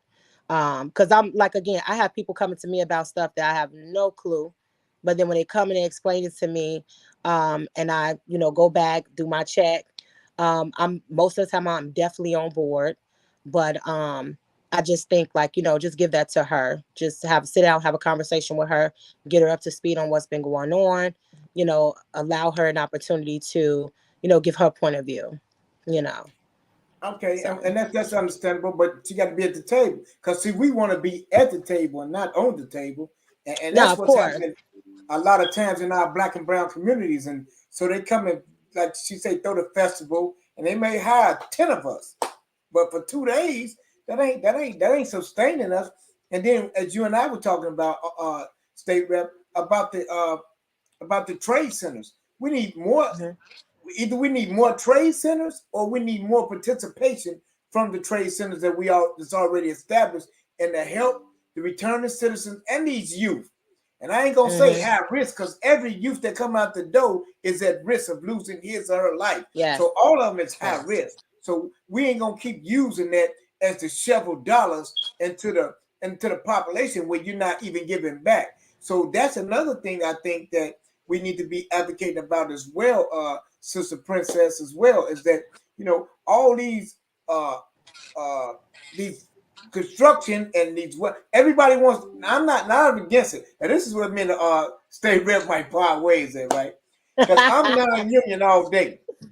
I'm non-union all day, but I respect the union, right, and what they do, and so I just feel like, if we want to be in a union, it's an opportunity for us. But because we're not in the union, don't ostracize us. Because it's a lot of great men out there that's helping a lot of young men, and we need them trade facilities. And let's do it like this then. Let's give them the option. So if you want to be in a union, you have every opportunity to be in a union. And if you don't, then okay, you don't. But we don't want it to be like, when projects go up, and it's not union, and here come the big rats and all that. I be laughing I because could not. I would say this. There is an opportunity right now. It has not fully rolled out just yet, but with all the clean energy and things of that nature, where they are doing something like a pre-apprenticeship. And I did speak with a couple of folks about this, where they're recruiting folks from different community organizations yeah, to join those programs to get them trained up on the new clean energy jobs that are going to be available. Um, I'm labor all day. And so what I will say is this is that I've heard also from folks who have worked on jobs that were non-union, got hurt, yeah, and because they did not have protection, did not have any benefits, they were just out of work. And so these skills that you all have are lifelong skills. You can become your own entrepreneurs. You know that. And we have people who are right, like that, right? But again, when you are in a union based job, it gives you benefits, it gives you protections, because some people don't want to sit on a call all day trying to find out if they're going to win a workman's comp case. Somebody might lose a finger or a foot, who knows, because those are some very hard and serious jobs and dangerous jobs yeah, too. yeah, But you yeah, lose yeah. a foot or a finger, how you win your case? You're gonna be waiting forever, and most people just give up. I've seen it happen even in a sector I come from, where folks just I give work with. up. I And it's like, applaud you on no, that. honey, so it's I hear both sides of the Right. argument Okay. all So day long, how do we and I do a happy respect them medium? all. How do I we do a respect happy them all. medium, state rep? How do we What come you up say? with a happy medium where even if you're Yes. not union, you can still get them benefits. So in the case that you do get hurt, you can be protected, because at the end of the day, that's how everybody feel. If I don't get in the union, then I don't get these great benefits. And so it's almost like they being forced in there. This should be by choice. They're not being forced. I mean, think about your Hey, hey, retirement. A lot of people I'm live just in saying what a the lot of people live in the now moment. But we ain't finna go there. Look, a lot of people live in the now moment. They don't think about, I'm serious. They don't think about, when it's time for them to retire and what they're gonna retire with. and You know what I'm saying? Like, you got to think about what you're gonna leave down to your next line of generation, all of that. and there we Once go. upon a time, union jobs they built the middle class. People went on those factory jobs, everything. It was looking good. They started tearing all that stuff. We talk about that later. But I hear your argument. I hear it all the time. I'm just saying that, and I come from a different sector. So, but I know Well, the okay. importance of All retirement and right, all moving that, right which along. we actually So what? paid into our pension debts. By the way, I want to make sure I put that out there, because some people like, well, we ain't got our pension. No, we did. We voted to pay into our pension debt, and add an extra 500 million into that as well. So Woo! I just want to put that out there. I just need a 10 But for 2% of that. That's all the I need. rumors. 2%. 2%. I ain't gonna do that. So Randy, you gonna get me in trouble. again, I that's why I love the state rep, man. She's dynamic, man. She go above and beyond the call of duty. I salute you as always, and you just brought Sister Princess in here. I'll get to know her. I read more of her bio and things of that nature. And I would love to have you on the show, sister, if you don't have a problem with that, because I love what you're doing out there in North Lawndale. And I encourage you to keep up the good work, because you are making a difference where it seems like there's not. You are making a difference, and I appreciate that. And so, Katie Lowe, is you from the North Lawndale? Huh? You muted, Katie. You muted. Austin community, yeah, baby. It's And we close. ain't finna start that, Joe. We ain't finna be set tripping. We ain't set Yeah, tripping. the I just asked Austin community. but and But so no, she does a lot of great work too. I want people to know my partner does excellent work, and I want her to do something with you too, state rep. So we'll yes. talk about that later. But what do you think about your state representative, Miss Lowe? She in Austin, right? She in Austin. Yeah, she with LaShawn Ford. Ford. Oh, Yeah. you with the people's champ. Listen, She with District 8. LaShawn Ford does great work He in our does. community. They're my He two does. tag teams right there. Yes, he She the does. Yes, he male, does. she the female version, and he the male version. He Yes, does. I call he it the does some people's great champ, work. but they go above and beyond the call of duty. I had never seen that brother turn down anything. I don't care. People can say what they want to say. I was standing right beside him through a lot of those battles, and I was right there when he stood up for us. So that's why I'm the one gave him the name the People's Champ, because he fight for the people all the time. And that's why the Queen just came in and she started doing her thing. From the time she came, I'm like, wow. So I'm checking. I'm like, oh, she's, because we get that. I'm gonna do this. I'm gonna do that. And when it comes to it, they don't do it. But this sister's been doing it and she's keeping it up. And I just inspire her to do more. And that's why you Katie Lowe, she know we talk about this offline. I talk about y'all all the time. I don't have to be on here to talk about y'all because I admire the work that you do, or we can see you doing something. I say, Kayla, did you check out what you did over there? And she's like, yeah, I seen that. When I told you was gonna be on the show, she's like, oh yeah, nah. She get on me about like she don't have what she do. No, I ain't gonna lie. She have her picks, who she like and who she don't like. I like everybody. I like everybody. She loves everybody, but it's got certain ones that she knows she gonna get that fire from. Like she knows she gonna get that fire from you and certain people. So she loves that. And what it is we just like to use this platform for people to know exactly what y'all guys doing. And that's what the show was created for. I was on her show and she created this. She helped me create this show. I was on her show and she helped me create this show. And we've been rocking and rolling ever since. Through the ups and downs. Help us create it all. That's right. How about this? And so, it's a beautiful thing, man. And we got Sister Princess here, Katie Lowe. We got to get on a couple of shows. She got some heat. Absolutely. I want to say, since you all were talking about LaShawn Ford, it's a very sad thing that some lowlife, and when I use that term lowlife, go ahead. They set his garage on fire. What? Oh wow! They set his garage. Listen, set his garage on fire. This just happened maybe yesterday or day before yesterday, and I believe I read this in the news. It came across the news that he had, I think, a vintage Corvette in there and an SUV. Yeah. Oh wow! This just happened, and this is somebody that has. This is somebody that has no heart. They have no guts. They have no soul to do something like that. Yeah, and I only mentioned it because you mentioned his name. I'm glad you did because I was unaware because he usually would call me and let me know. But I know how his mind does because he know where we come from and how we feel about him, and so he don't want sometimes because that's a trigger. That's a trigger when you do something to people that's giving back, but it's not to be expected, because they did it to King, Malcolm, they did it to Mega Evers, Huey P, Fred Hampton Sr., they did it to everybody that was making a difference for our people. And 9 times out of 10, it be our people.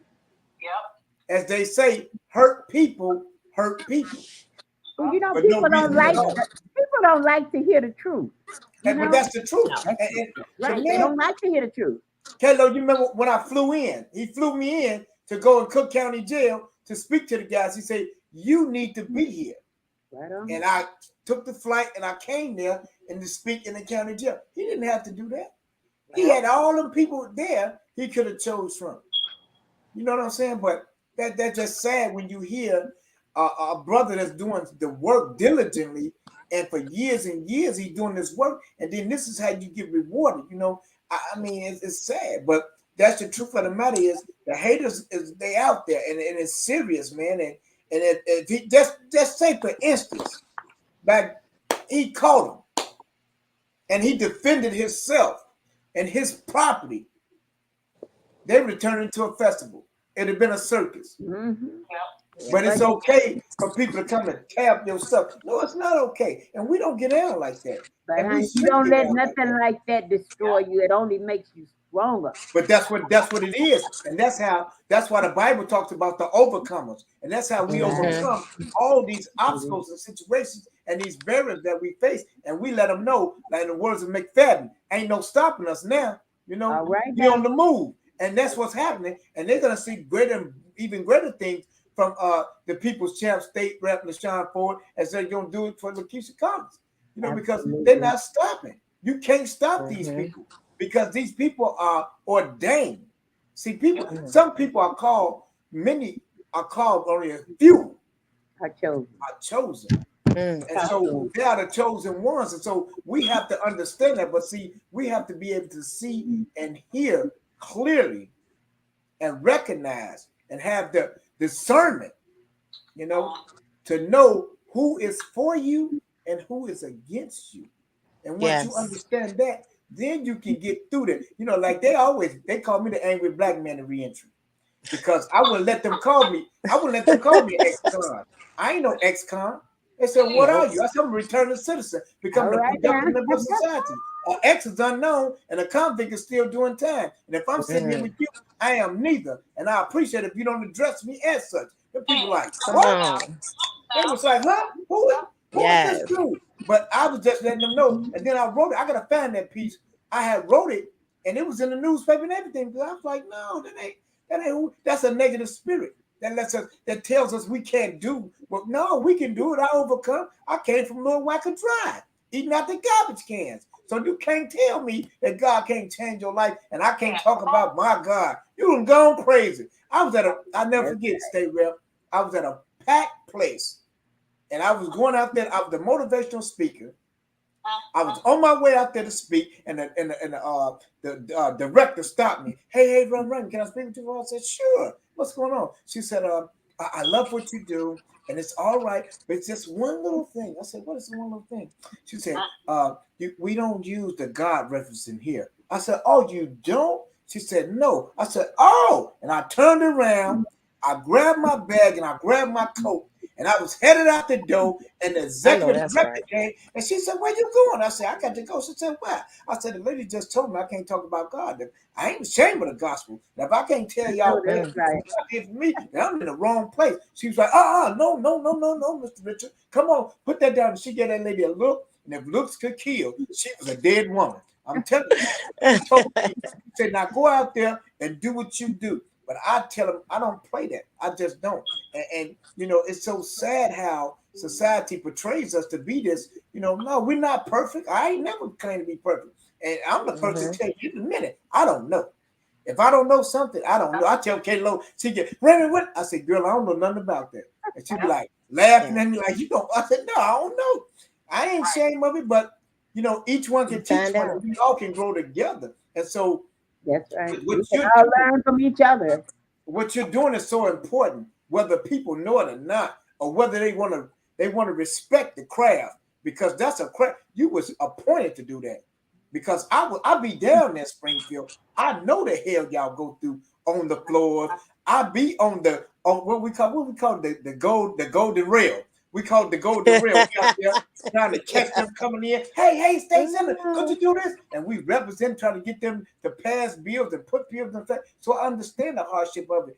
And people don't understand that. Like she gone time and time from her children, her people, her district, and then she got to come back and jump right back in the suit to where she left off at. And that's not always easy, but is it appreciated? No, it's not. We'll look at her and say, you're supposed to do that. That's what you get paid for. Well, hell, they don't pay me enough to do this. If that's what you want to talk about, let's talk about that.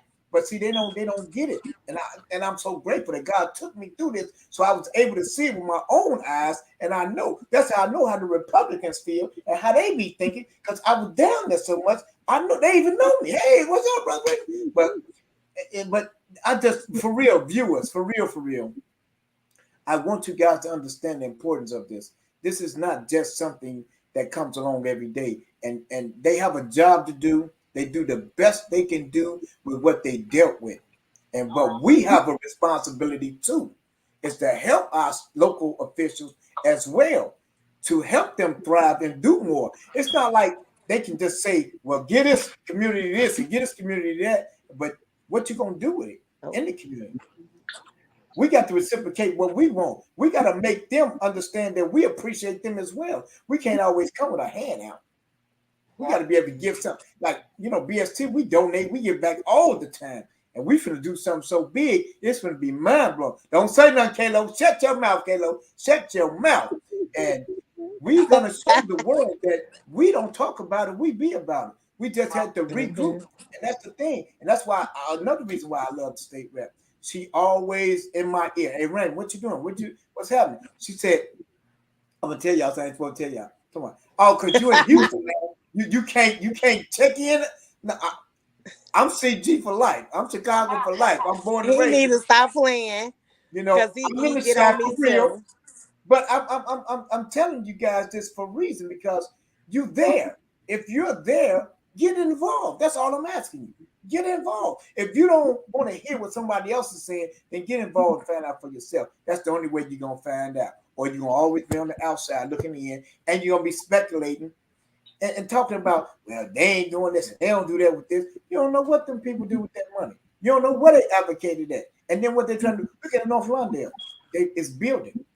It's building. It sure is. It's building. Sure is. So we have to understand that didn't just happen overnight.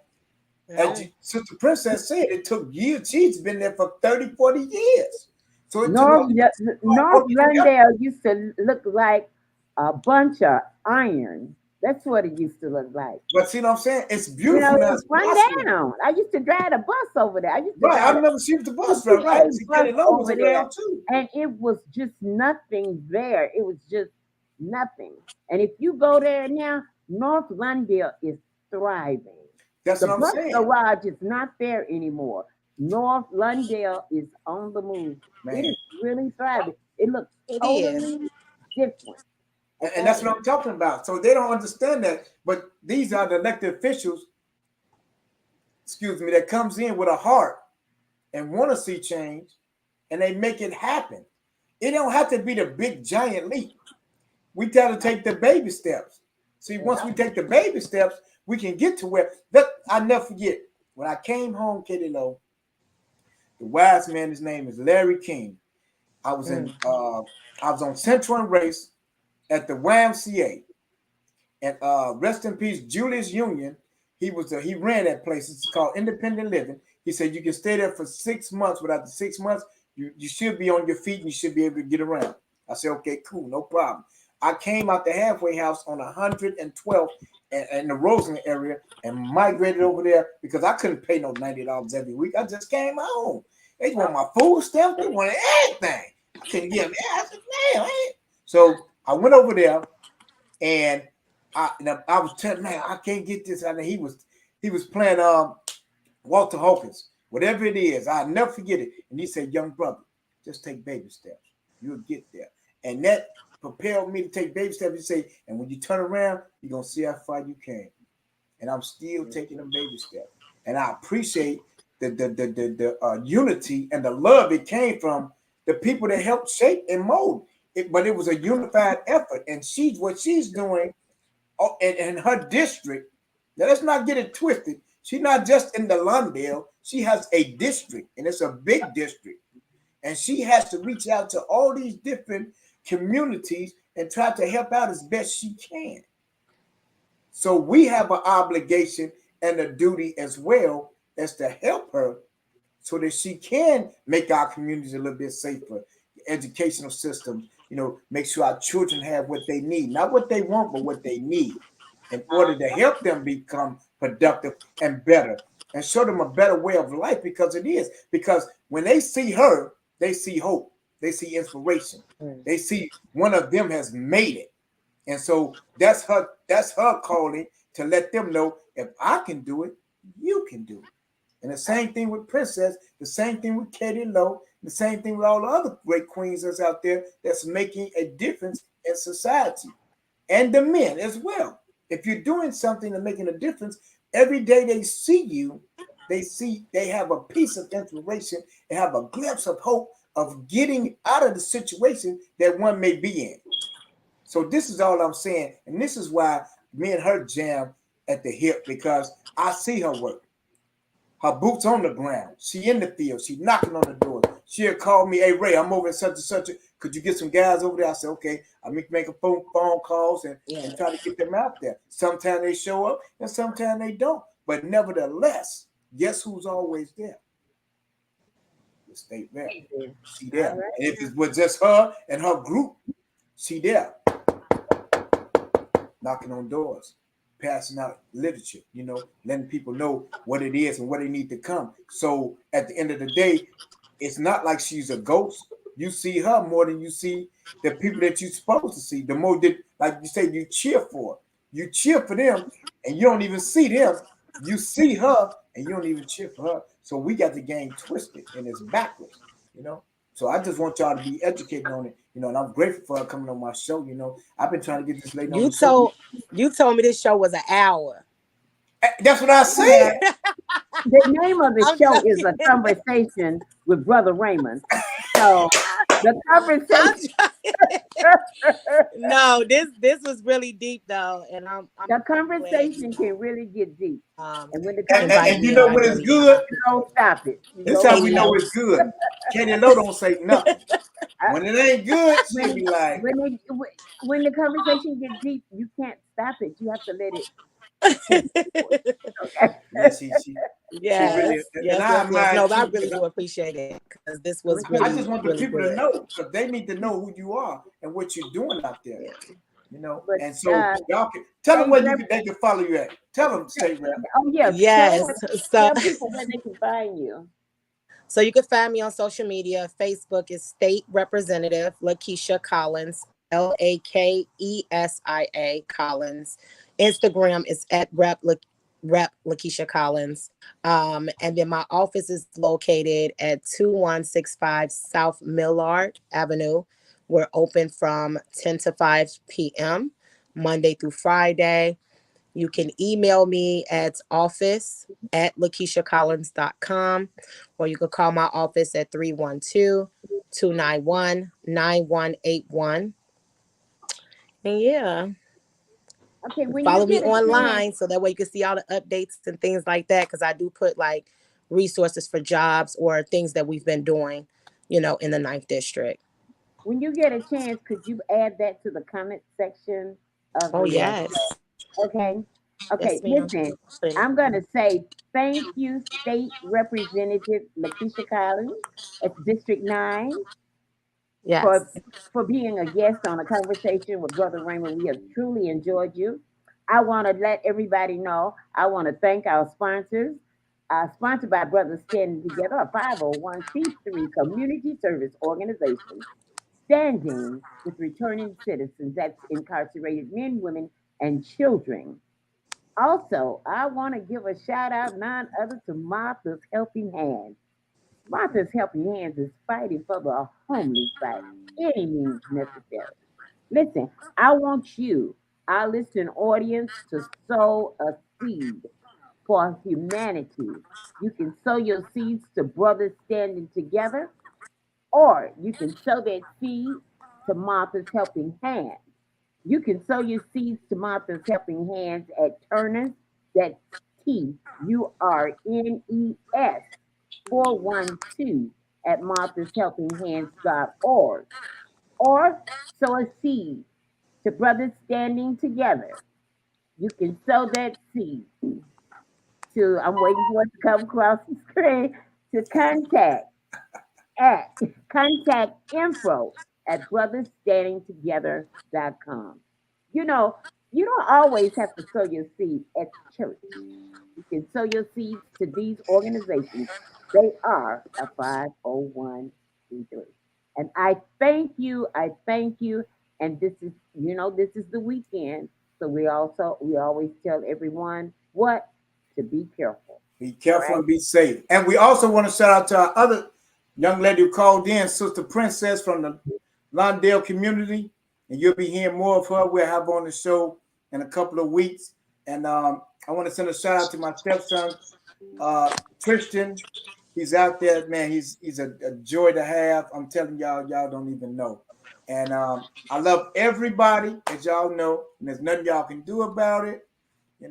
I ask that you continue to make moves to empower yourself as well as your community, and give a hand to your fellow man or woman. Giving back what was so freely given to you is LOVE. It don't cost you a dime, but it might just cost you not to give back. So with that being said, Katie Lowe, can you take us home? We thank the state rep again for your work and your effort. We truly appreciate you. We rocking with you till the wheels fall off. You know, anytime you want to come on, all you got to do is hit the line. Right. We know you're Thank busy. you. You got stuff to do. We ain't gonna hold you no longer. We done held you about an hour. We done held you about 2 an hour hours. and a half. 2 hours. Okay, with two. We got 2 hours. We got 2 hours to stay. We got rep, 2 baby. hours. But no, anytime. And thank you both for having me on. I will talk to you all soon. All right. All right, Peace. y'all. Have some faith this weekend. We're going to say goodbye, y'all. All right, y'all. All Thank right. you Good again night, for Brother tuning Raymond. in to a conversation with Brother Raymond.